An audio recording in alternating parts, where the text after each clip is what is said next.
For 6 years, I have been developing my current art style, and in those 6 years, I went through several art identities and aliases.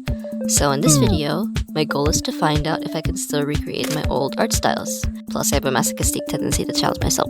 Anyway, I'll be recreating 2 art styles today. Okay, let's start. By the way, as control, I drew another art in my current art style just to see how it compares bask in all its glory. Okay, actually, let's start.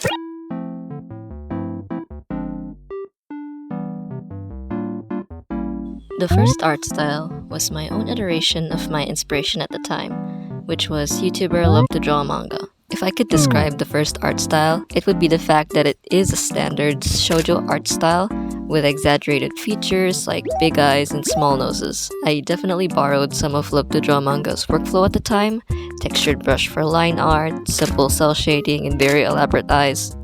Though, mine's definitely less elaborate. If you're a bit confused why I only have references of my drawing of the same person, it's because these are all fan art for YouTuber Ruby Official. I was really a big fan back then and I admired the way he made his music.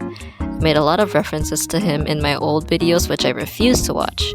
But in hindsight, I was pretty parasocial back then. But we're not here to talk about that. Editing Acer here, just a quick explanation. You may notice in some of the drawings, my signature varies depending on how recent my artworks are. So in both art styles, I used to go by Sin or Sin Xiaotian at the time. Honestly, I don't know how I decided on the name Sin because I pretty much did change it to Acer in my latter years. Check my Instagram if you don't believe me because the name change is quite frequent there. Okay, to the video.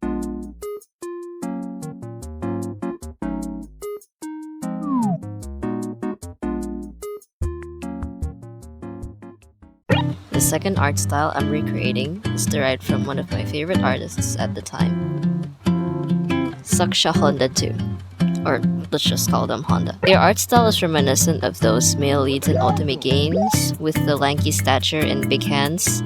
I'm honestly such a fan of how they draw in general, the way they draw their men with like lanky bodies and big hands, like long hands. I'm such a fan. I like how it's simple cell shading but with a few extra steps just to make it look less flat. I could do an art style analysis of him in a separate video because I do have a lot to say about their art style. In this era of my art style, I primarily drew my original characters, or my persona at the time, which is this green girl. I really wish I could show all of the artworks I did with this art style, but my USB for backup got lost, so I have no way of getting them back since they're all wiped from my phone now. It was a very sad day and I still grieve about it.